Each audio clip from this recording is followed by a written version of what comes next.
I want to talk about something important today. And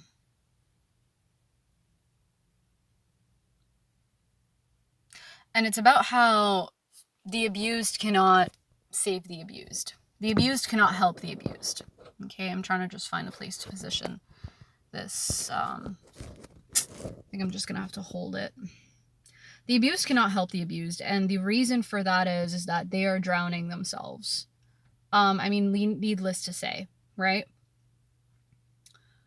In the previous videos, I've talked about this one particular guy that I was dating on and off, and we would get back together and then, break up and things like that. And then this was the moment that really made me realize everything, that the abused cannot help the abused. So there's two types of abused people, I would say. Okay? There are abused people who don't know that they're abused, who or deny that they're abused. And then there are the people, and they repeat the cycles because they don't do the work. They don't have any introspection, or it's just too painful for them and they avoid the process altogether, but they're aware of it, but they kind of like deny it. And then there are the abused people who wake up to their wounds and realize what really bugs them, and that they want to change their lives and they want to break the generational curses, and they don't want to repeat the same pain to their kids or loved ones or friends or relationships, right? um I am the second one. I am the latter, right? So I have been abused before. I have real childhood wounds. I have real trauma from relationships, and I'm aware of the pain that they have caused me, and I work really, really hard to not cause them to others. Although I do see the pain spilling in different areas of my life and it shows up in anger, it's really just sadness, and I'm very aware of that. But then here's the thing. So this is a story time, right? This is what made me realize all of this. This was very sad because I had realized the guy that I was dating he was dating just to escape his own childhood wounds. He was trying to heal himself and seek validation or find validation and acceptance through a relationship, instead of what he really needed was a hug from his parents. So how did I know that, right? So in the previous video, the video where I think I said, oh, lack of an engagement ring means you're cooked. So that's what this is referring to. The final kind of nail in our coffin was, in the coffin of our relationship, was that I had said, I'm not going to show up to your brother's wedding as a girlfriend, a regular girlfriend. And everything that preceded that, so there was one big event, right? He had called me up. He said, "Can you please just meet me? After work? I'm having a very tough time." um, Actually, no, he didn't even say that. I'm the one who offered. He had kind of, he I could hear that he was having a really tough time with his brother. He was in a very big fight with his brother, and his brother is very narcissistic. Like, his brother has, wow, that squirrel jumped high. His brother has very bad narcissistic rage, all these things, and there's a lot of narcissism within his family, right? I would say even my own ex-boyfriend was a covert narcissist, but it's very he like it's I would no, I wouldn't even say he was a narcissist. I would say he was narcissistic and he had narcissistic tendencies, but I don't think I would say he was full on narcissist. So basically what had happened, this is all over the place as per usual with my videos. Um Sorry, excuse me. He would so I'd shown up, right? We met up almost 50 minutes away. And this was a day that I had worked. So I had worked almost a 13-hour shift. I went home very quickly, changed, because I could tell my ex, he was in distress, and I really, really wanted to comfort him. I really wanted to be there for him. So I showed up. I'm driving. First of all, driving where I live is like your life doesn't matter. I don't know if this is like an issue in the US too. I'm sure there is. Like, there's an abundance of narcissists everywhere, but the immigration issue is serious here, and there's a huge, huge uptick in accidents now. Like, you can bet your bottom dollar every time you go out. If you plan to go to like downtown or anything or use a highway, just expect an accident. It's an everyday occurrence now. It's just always happening. So I was literally fighting for my life for almost 50 minutes to an hour on the highway, and it is exhausting to be so mentally alert after a shift that required you to be so mentally alert and just take all of your resources, all of your brain power. So I was like, man, this was a bad idea. But I'm like, it's fine. This is the kind of sacrifice that you have to make for a relationship. This is how relationships are built. This is just what you do when you love and care for someone. So I showed up and I was pretty much exhausted. I could barely I was like, what just when I parked and parked in the parking lot to go to the restaurant, walk around, whatever. I was genuinely exhausted from the driving, the amount of thinking that it went into it. I was just depleted, and I had immediately regretted meeting him. So, sorry, I thought I had a bit of lipstick on my teeth. No, we're good. So I meet him and I'm just, you can see I don't think he even noticed me. I was just exhausted and I had gotten out and I just really needed to decompress. Like I just needed to walk and just walk for 5 minutes and not have anyone talk to me, including him. I mean, obviously only him because it was just him. But I had gotten out and he just goes off. He just goes off and he talks about the fight with his brother, and it's regarding me. His brother does not want me to come into his brother made a big stink. He's like, "Oh, your girlfriend," referring to me, "your girlfriend has to drive herself to the wedding.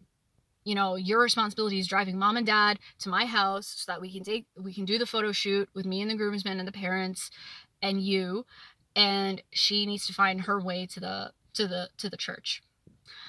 And they made a big fight. Even his father was saying, "Oh, who is this new girlfriend of yours to even cause all of this? Like really, who is she? Like let her find her own way," kind of thing. So imagine you had just driven almost an hour and you had the worst shift of your life just to hear this on top of it. Fine. Okay. He just did not ask about me one bit. I know he was having a terrible time, but it's common sense when you see someone, are you okay? Was your drive okay? Ask about the person first. And then we had sat down. I'm like, you know what? I was hearing everything he was saying, but I was exhausted. I was so tired from him because he was just spiraling and talking so quickly. And it's kind of like you can't take in what's really being said to you. So I just said, okay, let's just stop. We're going to walk around for a bit. We're going to be quiet. Let's find a restaurant. When we sit down, we can talk. I just had a long drive and a long shift. Let's just recuperate for a sec and we'll figure things out. Just chill. Okay. We sit down. He tells me everything about how his brother is treating him and whatever. And I'm just taking all of this in, and I'm realizing that this man has never given our relationship any shred of emotion or passion as much as this. So he would tell me the things that his brother said, and then he would tell me his responses to his brother. And he would, every 5 minutes, he would be like, "Was I wrong? Did I do the wrong thing? Was I wrong? Did I do the wrong thing?" And I could not look this man in the eyes and just tell him, "Listen, I think your family loves you because they're obligated to, but they don't actually like you." I just kept saying to him, "What do you think? What do you truly think as an adult, deciphering all of this? Do you think that these are the actions of loving people?" I was trying to point him. It's like directing a child. I was very it was very bizarre. I'm like, how do you not see through that these people, see through your family members, that they just don't like you? They just don't like you. They only like you as long as you're useful to them. And where am I going with this? This is all of this to say that this was the most passion and emotion that this man had shown me in the relationship when it came to his family. He did not fight this hard for a relationship. He did not fight this hard for me, for my well-being, for anything concerning me or regarding me. Anytime I would bring up any concerns of mine about the relationship or talk about, things like trauma or whatever, he would just dismiss it, "Oh, what even is trauma?" So looking back at this, I'm like, wow, this man was pretty much a 5-year-old in a 41-year-old body. and it's just a child that's screaming and crying, and he just wants to be hugged by his parents, really, and he doesn't even know that. He doesn't even know that. And because he did not deal with his own childhood wounds, he was pretty much searching for love and acceptance and validation in a relationship. But the thing is, when you have all this unhealed stuff, that stuff spills onto the relationship too. And people think that he's the type of person that's like, well, I never react to things. I'm a very quiet guy. I'm very easygoing. No, dude, like, you are shut down. You are shut down. You are not a good man just because you don't react. And that was also like a previous ex of mine. Like, he was like a quiet, nice guy. And people would think like, oh, you're with such a good guy. You're so blessed. But what they did not realize was that the relationship was constantly sinking because there was so much neglect. Like, quiet people can neglect you. Like, just because they're quiet and peaceful doesn't mean that they care. It's about what you do with your voice. It's about how, like, what you use your voice for. Is what you say useful? Do you actually care about the well-being of the relationship, and do you actually work to, like, protect it and keep it secure? Being quiet and passive, like, I feel like really being passive, like, is so destructive. It's so destructive because it's like this dismissive attitude of, like, just like, oh yeah, like, everything's fine all the time, and never showing that you have any fight in you for the relationship, never showing that you have any, like, concern or care for the relationship or care for the person that you're with.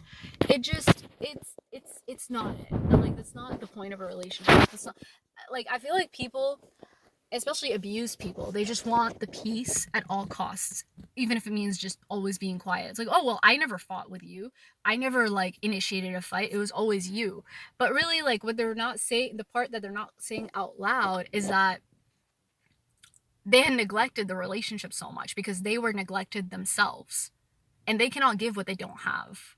So the abused cannot help the abused. I cannot stress that enough. And when you newly date someone, I really think that, like, you should ask what's their relationship with their parents right away, because that is the determinant of everything. Like, broken adults are so hard to repair. Okay? Like, I think the very first 2 years of your life of development are the most significant years. And if you don't have a secure attachment with your parents after that, it's actually really, really difficult to reestablish that attachment. And I really think that, like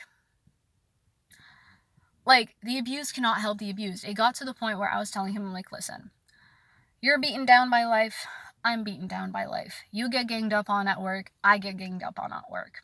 Okay? There is no polarity between us. You cannot save me.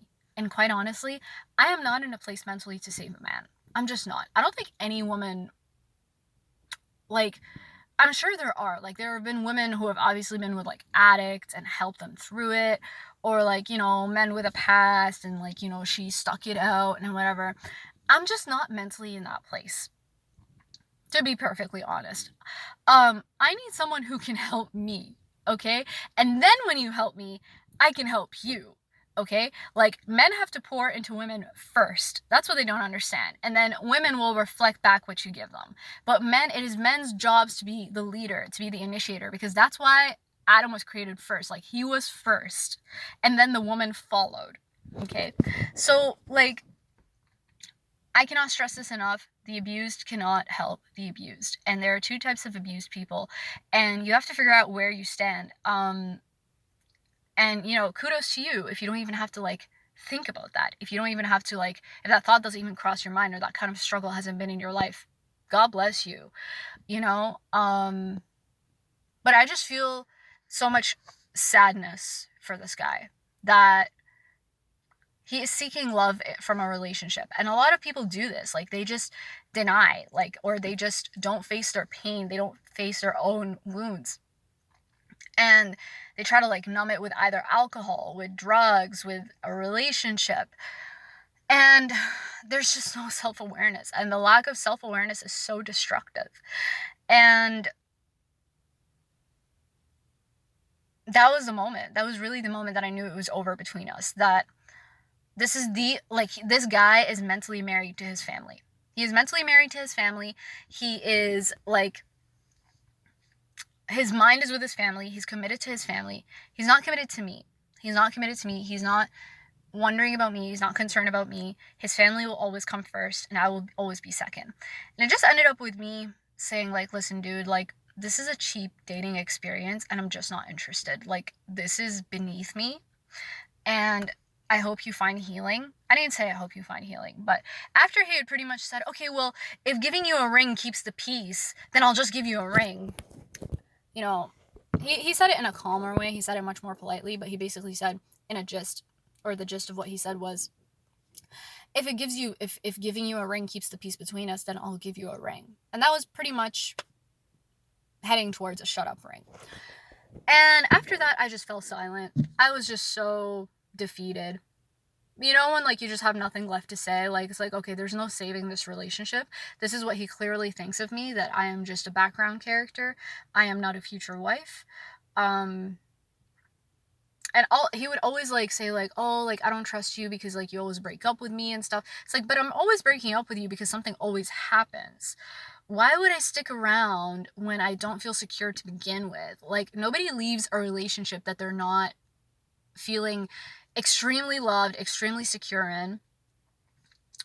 Like, it's just the whole thing was a mess. And yeah, would not recommend. Like, don't be in a relationship just to say you're in a relationship. It's completely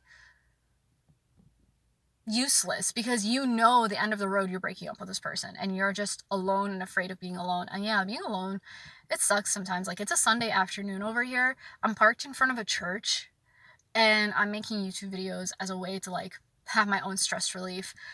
I don't have a friend that I can call up. I only have therapy. So it's just, yeah, I don't know. But yeah, anyway, may God give us all wisdom in our dating life and to make better mistakes. You know, if you're going to continue making mistakes, it's to make better mistakes and eventually, you know, no mistakes. That's the goal. But, or to just choose better. You know, nobody's perfect. Nobody's perfect. But it's about, like, there's fundamentals, right? There's a reason why universal standards are universal. Like, there are just things you don't do and just things that you don't say, and there are things that like you just cannot come back from. Like, for example, saying to someone, I'll just get you a ring if it keeps the peace between us. I'm just like, oh, so this is what you really think of the relationship. Thank you. Thank you for revealing what you thought early onwards instead of maybe dragging me for another decade, you know? Or leading me on for another decade. So I feel sorry for this man. I really do. I hope he finds, first of all, that he loves himself and that he gets the help that he needs and that he recognizes that his family is not for him. And it's because his family is not for him, he keeps making these bad decisions and he keeps running from relationship to relationship. And it's not someone else's job to fix your hurts as an adult, okay? Like, we are too old for that. And it's not to say you gotta show up to a relationship perfect. That will never be the case. You know, some people get married in the worst season of their life, but at the core, it's two people who just want to be better. At the core, it's two people who want to forgive each other over and over, but have honest conversations. It's not the kind of thing where, let's just throw this under the rug and, you know, just pretend it doesn't happen and, you know, we'll wake up and we'll be better. No, they face it head on. They're both brave and they both keep each other accountable and they both like truly just want the best for each other. It's really all it takes. It's really all it takes. A pair of good forgivers. A pair of brave people who want to face what's really going on in the relationship whenever something weird happens or whenever an argument happens or whenever something heartbreaking or an insecurity comes out. So I wish that for everyone. Have a blessed day.